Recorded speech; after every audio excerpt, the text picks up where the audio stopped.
अस्सलाम वालेकुम दोस्तों, आज की इस वीडियो में हम प्रोटीन को डिस्कस करने जाएंगे और साथ ही साथ प्रोटीन के मुख्तलिफ स्ट्रक्चर को भी हम यहाँ डिटेल में डिस्कस करने जाएंगे। तो इस लेक्चर को शुरू करने से पहले एज यूजुअल आपको बताते चलें कि ये लेक्चर डॉक्टर अली की तरफ से डिलीवर किया जा रहा है और ये हमारे YouTube channel Sindh board teaching पर अपलोड किया गया है।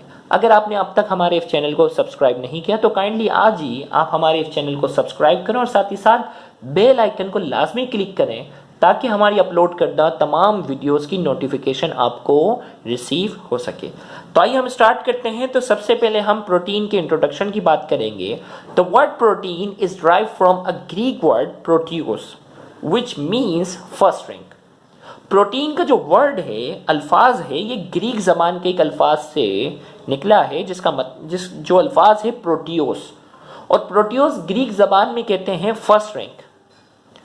फर्स्ट रैंक का मतलब यहाँ ये है कि हमारे जिस्म में सबसे ज़्यादा अहमियत जो अल्लाह ताला ने रखी है वो प्रोटीन की रखी है। अगर किसी इंसान को 3 दिन तक खाना ना दिया जाए तो सबसे पहले क्या होता है, उसके जिस्म में जो भी कार्बोहाइड्रेट जो स्टोर होता है ना, वो सबसे पहले टूटना शुरू कर देता है और वो उसको एनर्जी प्रोवाइड करता है।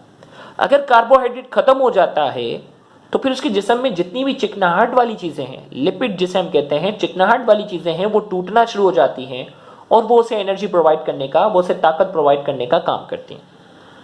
अगर चिकनाहट भी मुकम्मल तौर पर खत्म हो जाए तो फिर आखिरी बारी अल्लाह ताला ने रखी है प्रोटीन की।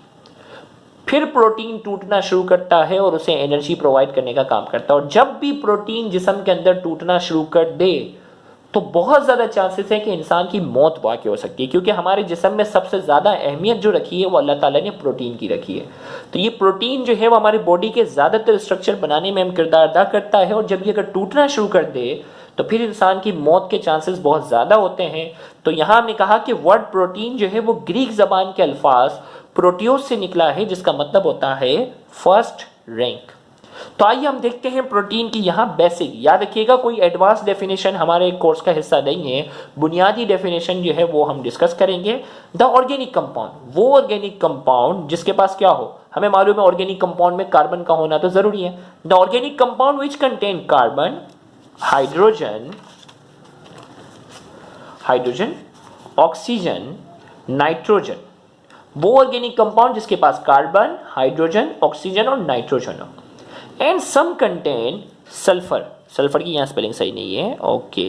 And some contain sulphur and phosphorus as well are known as protein. वो ऑर्गेनिक कंपाउंड जिसके पास कार्बन, हाइड्रोजन, ऑक्सीजन और नाइट्रोजन, ये 4 चीजें होना उसके पास जरूरी है। जबकि कुछ प्रोटीन के पास सल्फर भी हो सकता है और कुछ के पास फॉस्फोरस भी हो सकता है। तो हमने इसकी डेफिनेशन की बात की, वो ऑर्गेनिक कंपाउंड जिसके पास कार्बन, हाइड्रोजन, ऑक्सीजन और नाइट्रोजन हो, जबकि कुछ के पास सल्फर और फॉस्फोरस भी हो सकता है, उन्हें हम नाम देते हैं प्रोटीन का। अब ये प्रोटीन एक बहुत बड़ा मॉलिक्यूल होता है, प्रोटीन एक बहुत बड़ा मॉलिक्यूल है, और हमने पिछली वीडियो में डिस्कस किया था कि बड़े मॉलिक्यूल को हम कहते हैं पॉलीमर। बड़े जो मॉलिक्यूल्स होते हैं उन्हें हम क्या कहते हैं, polymer. They are the polymer of amino acids. ये बहुत बड़े बड़े मॉलिक्यूल होते हैं और किससे बने हुए होते हैं, अमाइनो एसिड से मिलकर। बहुत सारे छोटे छोटे अमाइनो एसिड्स मिलकर एक बहुत बड़ा मॉलिक्यूल बनाते हैं, और उस बहुत बड़े मॉलिक्यूल को हम नाम देते हैं प्रोटीन का। तो एक तो बेसिक डेफिनेशन ये बनती है, जबकि आप प्रोटीन को सिंपल अल्फाजों में कह सकते हो, these are the polymer of amino acids.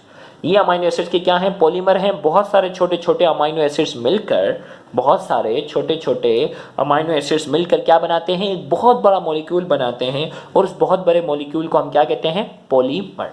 तो इसका मतलब अगर हमें प्रोटीन को अच्छे से समझना है तो हमें अमाइनो एसिड को अच्छे से समझना होगा। इसका मतलब अगर हमें प्रोटीन को अच्छे से समझना है तो हमें अमाइनो एसिड को क्या करना होगा, अच्छे से समझना होगा। तो आइए हम अमाइनो एसिड्स की केमिकल डेफिनेशन को यहां डिस्कस करते हैं। The organic compound which contain 2 functional group, carboxylic acid COOH and amino group NH2 attached to the same carbon atom are known as amino acids। वो ऑर्गेनिक कंपाउंड जिसके पास 2 functional group हो। Functional group वो atom या वो molecule होता है जो दूसरे मॉलिक्यूल में अपनी सलाहियतें प्रोवाइड करने की सलाहियत रखता है।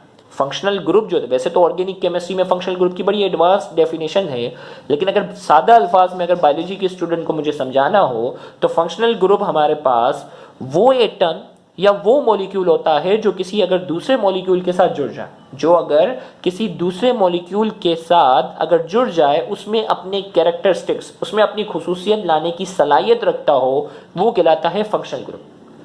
अमाइनो एसिड एक ऐसा ऑर्गेनिक कंपाउंड है जिसमें अल्लाह ताला ने दो फंक्शनल ग्रुप रखे हुए, एक कहलाता है कार्बोक्सिलिक एसिड ग्रुप और दूसरा कहलाता है अमाइनो ग्रुप। इसमें अल्लाह ताला ने दो फंक्शनल ग्रुप रखे हुए हैं, एक कहलाता है कार्बोक्सिलिक एसिड ग्रुप और दूसरा कहलाता है amino group. Carboxylic acid group जिसे कहते हैं COOH से शो करते हैं, कार्बन, ऑक्सीजन और हाइड्रोजन, और amino group NH2 attach to the same carbon atom. एक ही कार्बन के साथ दो फंक्शनल ग्रुप अटैच हो, वो ऑर्गेनिक कंपाउंड जिसमें एक ही कार्बन एटम के साथ दो फंक्शनल ग्रुप अटैच हो, वो कहलाता है अमाइनो एसिड। और इस अमाइनो एसिड का हमारे पास जो जनरल फॉर्मूला है, इस अमाइनो एसिड का हमारे पास जो जनरल फॉर्मूला, ये देखो भाई, कार्बन है, इसके एक साइड पर COOH लिखा हुआ है, मतलब कार्बोक्सिलिक एसिड ग्रुप है, और इसके दूसरी तरफ क्या लिखा हुआ है, NH2।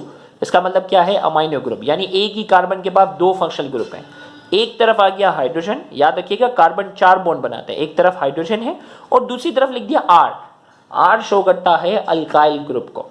अल्काइल ग्रुप मतलब यहाँ R की जगह जो है, गौर से सुनिएगा, R की जगह मुख्तलिफ चीजें जो है वो अटैच हो सकती हैं। यहाँ हाइड्रोजन भी आ सकता है, यहाँ CH3 भी आ सकता है, यहाँ CH2OH भी आ सकता है, मतलब यहाँ चीजें रिप्लेस होती जाएंगी। जबकि यहाँ चीजें रिप्लेस, यहाँ इन तीनों जगहों पर चीजें रिप्लेस नहीं होंगी, सिर्फ R की जगह चीजें रिप्लेस होंगी और अमाइनो एसिड का नाम अलग अलग होता जाएगा।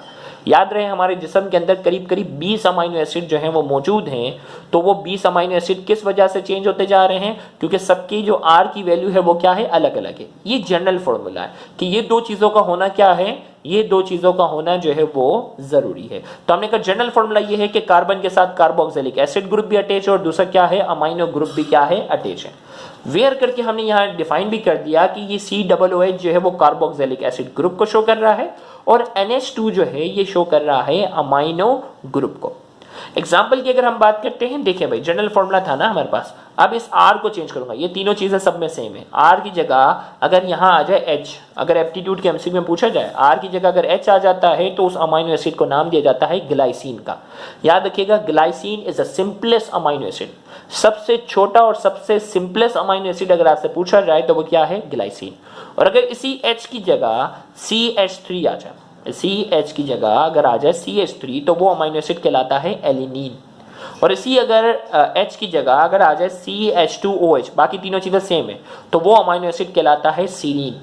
तो मतलब अमाइनो एसिड्स के जो अलग अलग नाम रखे गए हैं वो बेसिकली अल्काइल ग्रुप की जगह कौन कौन सी चीजें आ रही हैं, अल्काइल ग्रुप की जगह कौन कौन सी चीजें आ रही हैं, उस हिसाब से जो है वो अमाइनो एसिड्स के जो है वो अलग अलग नाम रखे गए हैं।